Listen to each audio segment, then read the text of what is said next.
Lauren Astley's life was tragically cut short in a shocking act committed by someone she once trusted deeply. Late one night, Malcolm Astley received a devastating call. His daughter's car had been discovered in a parking lot near the city beach. Without hesitation, he rushed to the scene, clinging to the desperate hope that he might still be able to save her if she were in trouble. With a torch in hand, he walked along the shoreline, scanning the dark waves for any sign of her, but she was nowhere to be found. In school, many had admired the pair. Nathaniel Fujita, the tall and serious athlete, and Lauren Astley, the petite, spirited young woman. They had known each other for years, but it wasn't until their senior year of high school that they began dating. What started as first love, filled with kisses and shared dreams, would last for 3 years. What happened next? What could have driven them apart? And why was the truth so hard for people to accept? Let's step into today's case. Lauren was born on April 1st, 1993, in Boston, Massachusetts, to Mary and Malcolm Astley. Both of her parents were teachers, and she was truly the center of their world. From an early age, they instilled in her the importance of honesty and integrity, hoping she would grow into a kind and principled young woman. In 2006, Mary and Malcolm divorced, sharing custody of Lauren. Despite the separation, they remained united in their love and support for their daughter. It's remarkable to think she was only 18. Her life was already filled with energy, purpose, and achievement. Lauren was always involved in something. She sang in a music group, played tennis and soccer, performed in the church choir, joined the youth symphony orchestra, worked as a camp counselor, and even took on the lead role in Annie at the local art center. Nicole's schedule was always packed. She seemed to have no free time because she was constantly involved in something. Though she stood at just 4 feet 11 inches, her vibrant personality and distinct charm made her unforgettable. Her greatest passion in the arts was performing, and with her strong, beautiful voice, she sang at nearly every school and community event. Landing the role of lead singer in her high school's a cappella group was a moment of pure joy for her. Outside of music, Lauren devoted her time to organizing events and participating in a wide range of charitable activities. Helping others, whether they were family, friends, or complete strangers, was at the heart of her life. Her classmates admired her for her sincerity, openness, and genuine spirit. People always knew they could turn to Lauren when they had a problem, and whenever she was asked for help, she gave it her all. At just 12 years old, she traveled to New Orleans to assist those affected by Hurricane Katrina. She would return twice more with friends to help flood victims, proving that even at a young age, she consistently put the needs of others before her own.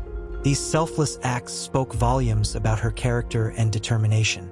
Her warmth and inner light touched everyone she encountered: parents, friends, teachers, and even strangers. At Wayland High School, Lauren was recognized not only for her dedication in the classroom, but also for her active involvement in school life. She participated in sports, concerts, competitions, and community service, leaving a lasting impression wherever she went. During high school, Lauren truly came into her own, and some friends even considered her a trendsetter. Her energy and vibrant personality made many people want to be like her. Around this time, she began dating Nathaniel Fujita, her first serious relationship. Nathan, who also attended Wayland High School, had known Lauren since childhood. He was the star player on the school's football team, known for his speed, height, and athletic skill. Nathan was one of the most popular students, with girls cheering for him at every game, but his heart belonged only to the cheerful, lively Lauren Astley. He was the only son of Beth and Tom Fujita. Tom, a talented and well-known guitarist, also taught at Boston's Berklee College of Music. His creative pursuits and musical achievements made him stand out in the community. In 2010, Lauren even interviewed Tom Fujita for a school project, which was later uploaded to YouTube. Because of her relationship with Nathaniel, she became a welcomed and familiar presence in Beth and Tom's household, visiting often. Their parents also grew acquainted, keeping in touch regularly. For the first 2 years, things between Nathan and Lauren were smooth.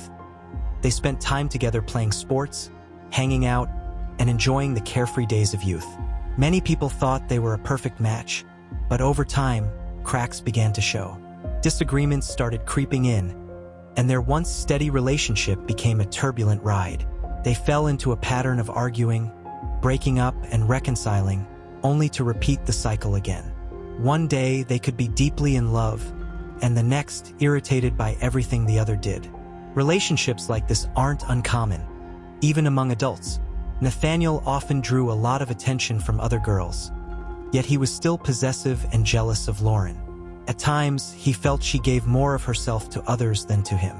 In her senior year, Lauren began thinking seriously about her future, where she wanted to go in life and which college she would attend.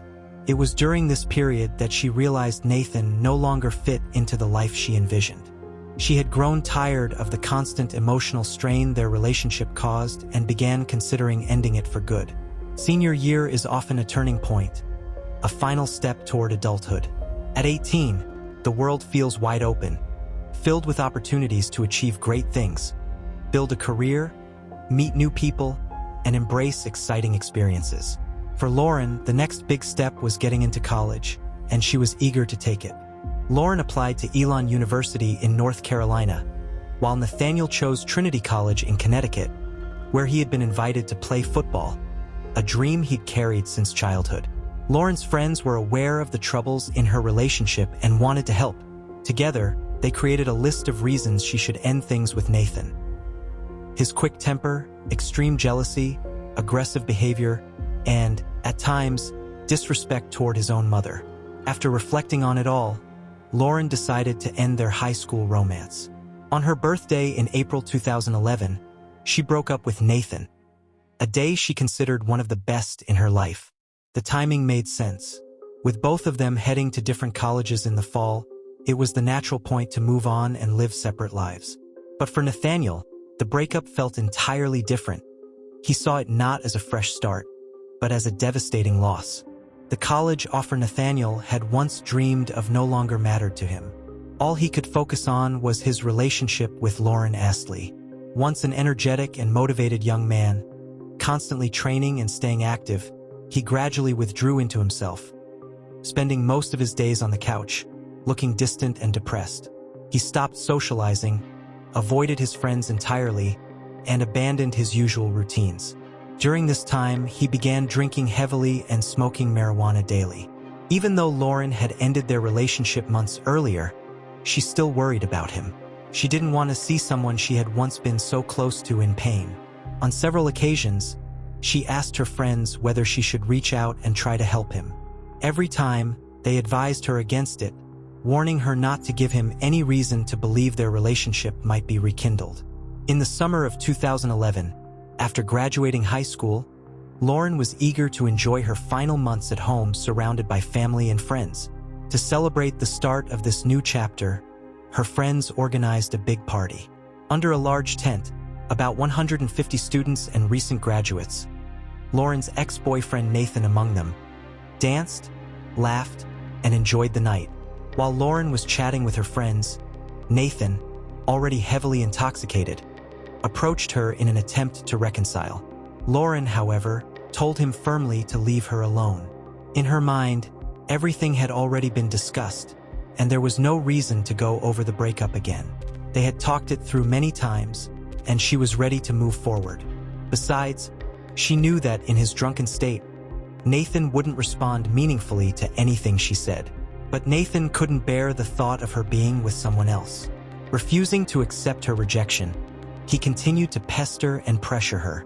At one point, Lauren broke down in tears, confiding in a friend that Nathan simply wouldn't leave her alone. He trailed her throughout the night, determined to stop her from dancing with anyone else. With each passing minute, his anger grew, fueled by alcohol. When Lauren once again refused to speak with him, Nathan stormed up and struck one of the tent poles with all his strength, causing the entire structure to collapse. The tent was quickly lifted and put back in place, but by then, the mood had shifted entirely. Now, it wasn't just Lauren. Everyone at the party was telling Nathan to leave. The celebration was effectively ruined. Later that night, Lauren told her mother about Nathan's behavior, explaining how he refused to let her go. He was furious that she had ended their relationship, angry that she wouldn't speak to him, and bitter over the fact that she seemed happy without him. For a while, things seemed to settle down. Lauren decided to take a job at a clothing store in the mall to earn some money before starting college. On July 3, 2011, she arrived for her shift at 10 a.m. Security cameras recorded her entering the mall at 9:45 a.m. and riding the escalator up. At 6:45 p.m., her shift ended, and she was seen leaving the building while talking on the phone. Tragically, this would be the last time anyone saw her alive. She had planned to meet friends for a walk after work, but she never showed up. Her friends immediately grew concerned. This was unlike Lauren. If something came up and she couldn't make it, she would always find a way to let them know. Her father, Malcolm, was also worried.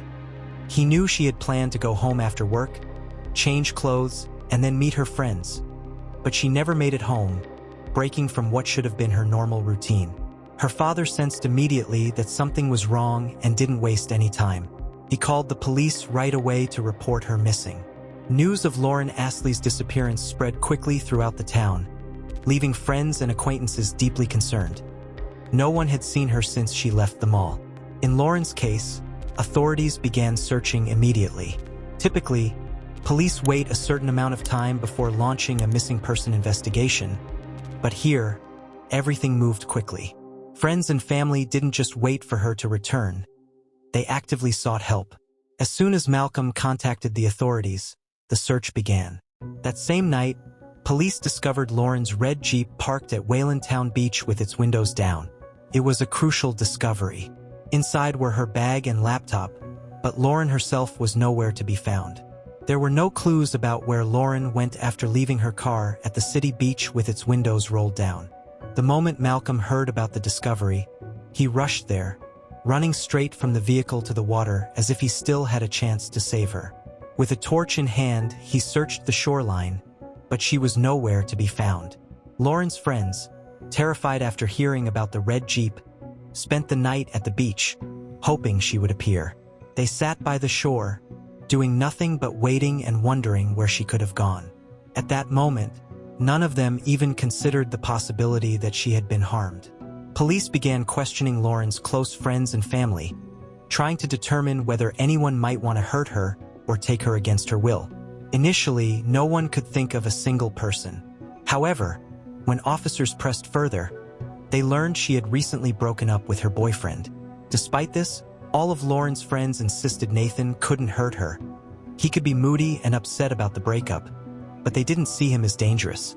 The police understood that jealousy and a recent breakup could often be powerful motives for someone to do something harmful.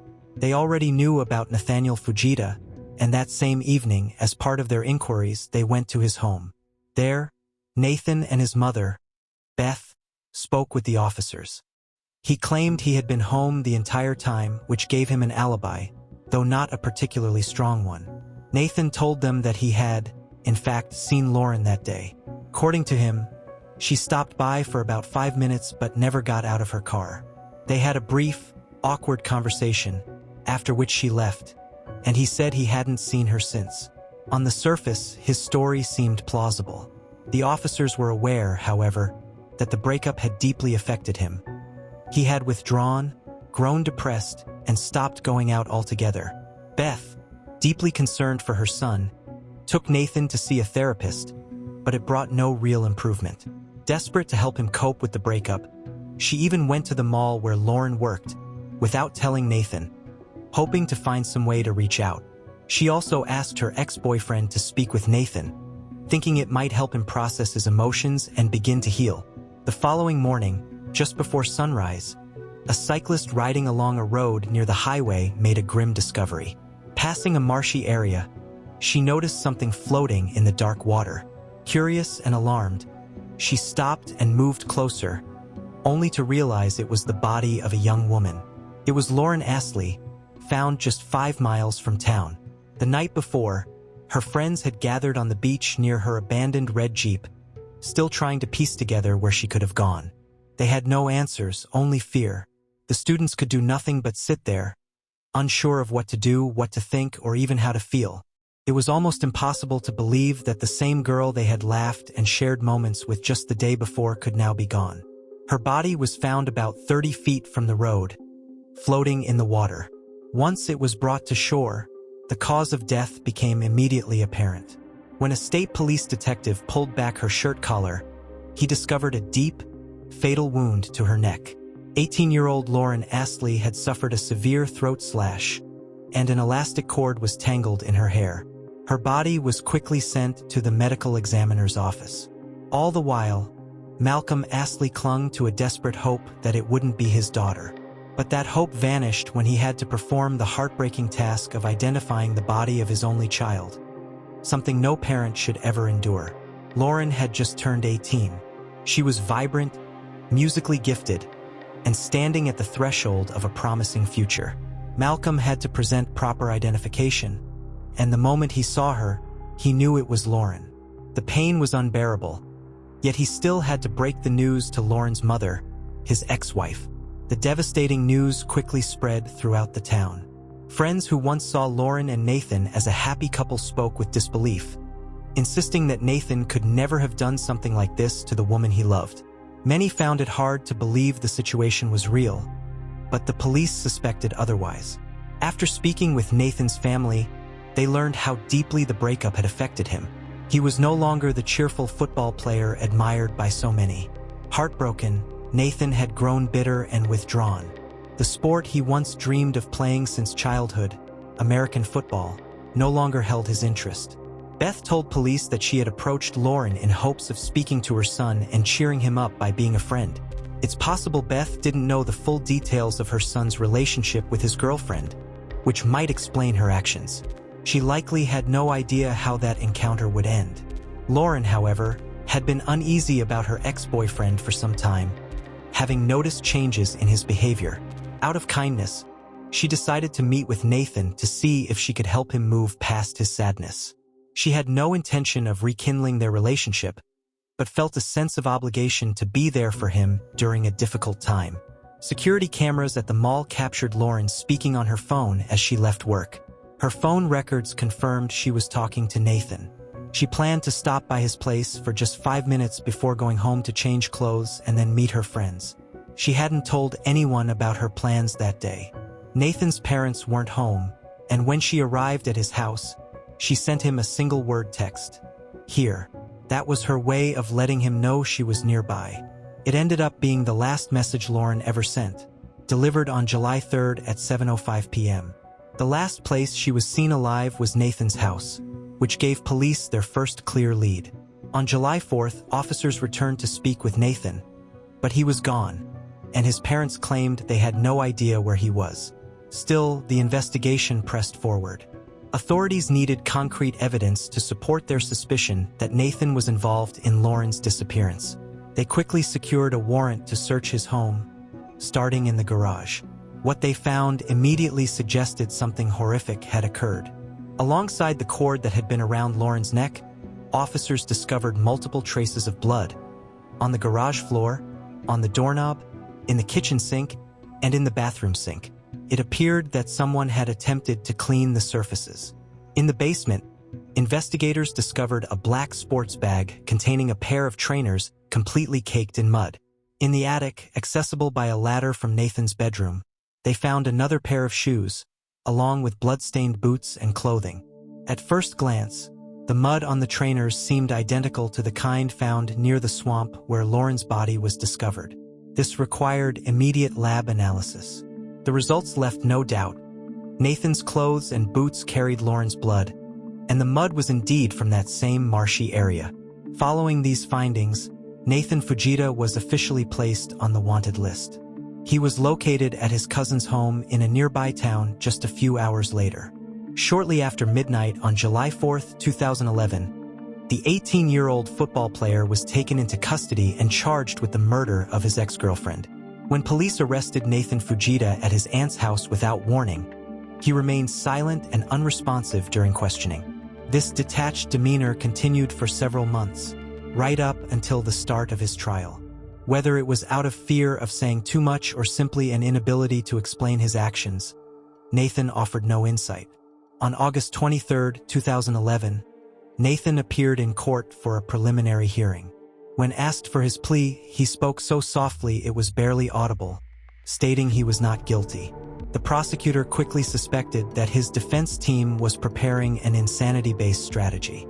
Nathan faced charges of first-degree murder, as well as assault and battery with a dangerous weapon. During the meeting, more details emerged about the night Lauren Astley was killed.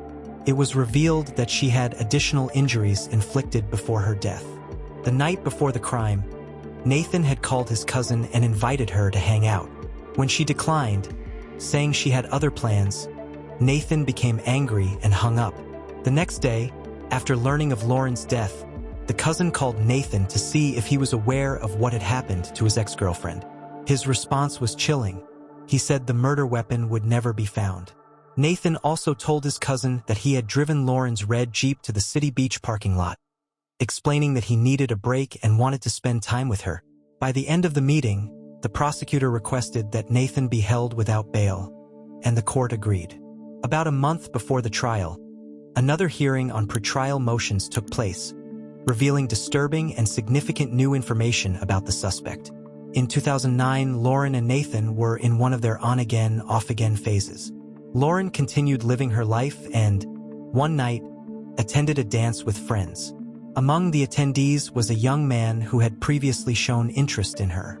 After her recent breakup with Nathan, Lauren decided to give a new relationship a chance.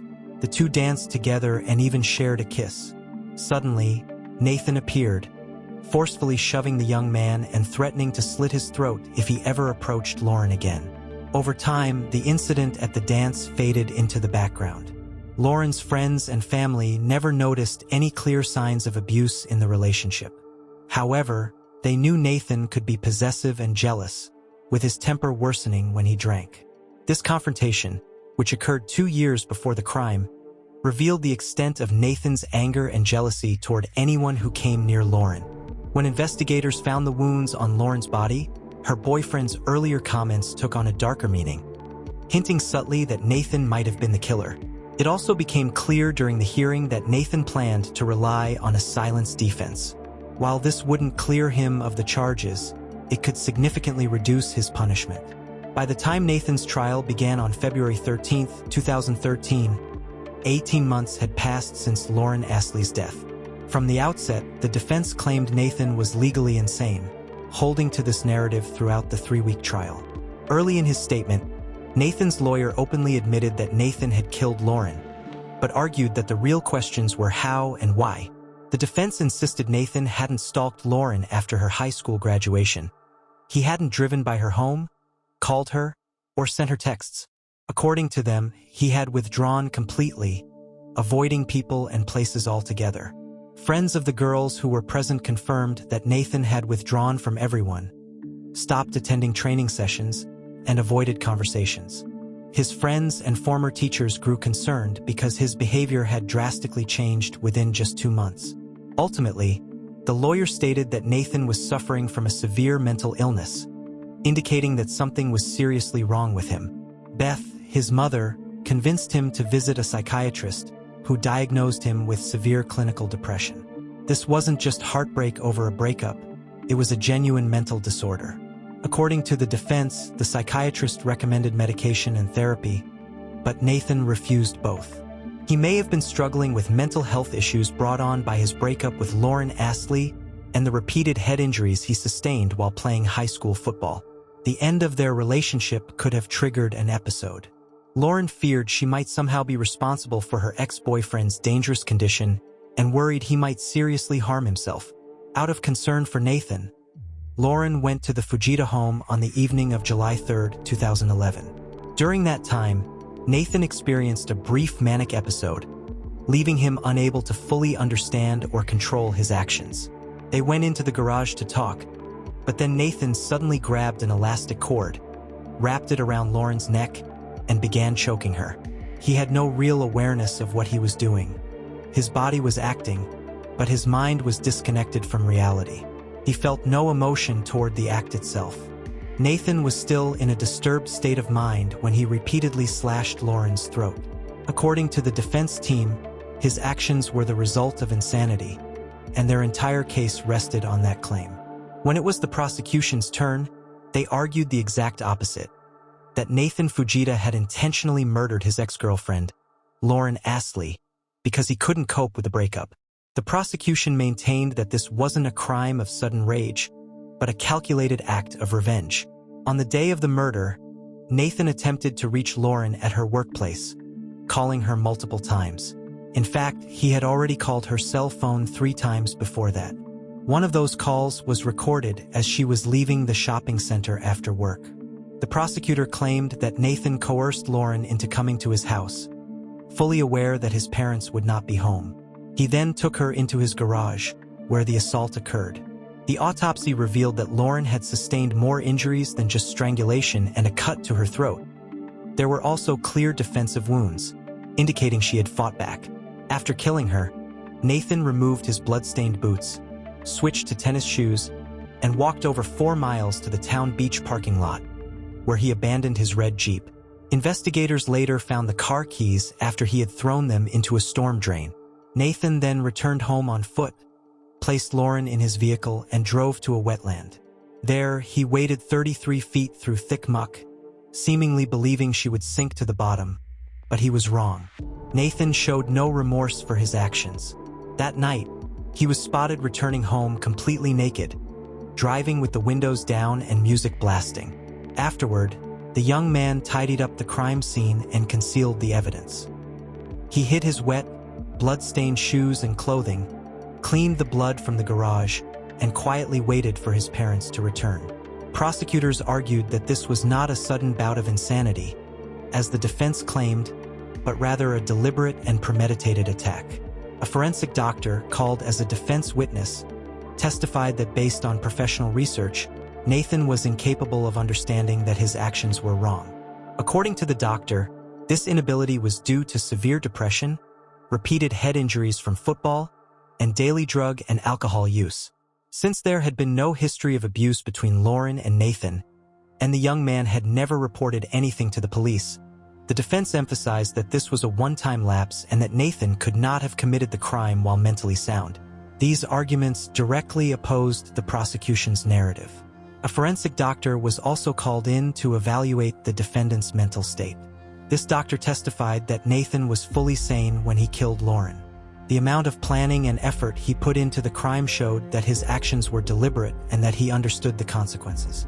The hearing was emotionally difficult, and by the trial's end, Lauren Astley's mother sat in silent grief.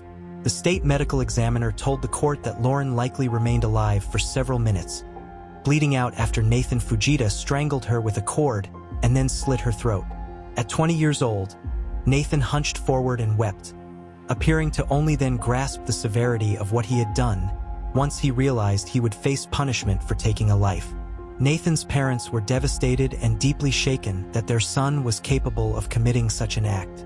They had always shown great care and love for their son, and they cared for his girlfriend, Lauren, as if she were their own daughter. This made them even more concerned for the Astley family, who had lost their only child because of Nathan. Both families had once shared a close, warm relationship, but after the tragedy, they were left to face the devastating aftermath. The parents on both sides were deeply heartbroken. On March 7, 2013, Nathan was found guilty on all charges. The jury deliberated for a full day before reaching their decision, and justice was finally served for the Astley family and the prosecution. Yet, what comfort could it bring when their only child was gone forever? As the sentence was read, Malcolm, Lauren's father, crossed the hall and embraced Nathan's parents. He understood that both families had lost something precious beyond measure. His gesture was a testament to his strength of character. Nathan Fujita was sentenced to life in prison. In Massachusetts, anyone convicted of first-degree murder is given a life sentence without the possibility of parole. Lauren's parents believed her death could have been prevented. After losing her, they dedicated their lives to educating teens about the dangers of relationship and breakup violence. Malcolm and Mary went on to establish the Lauren Astley Memorial Foundation, a nonprofit that promotes art, community involvement, and healthy teen relationships, causes that were close to Lauren's heart. In January 2024, the Massachusetts Supreme Court overturned a law that required anyone under 20 at the time of their crime to serve life without parole. Lauren's parents now fear that this change could allow Nathan Fujita to be released. They struggle with the thought, believing that the man who killed their 18-year-old daughter should remain behind bars for life. If you found this case fascinating, don't forget to like the video and subscribe to the channel. We post crime case videos every night. Until next time, stay sharp, stay vigilant.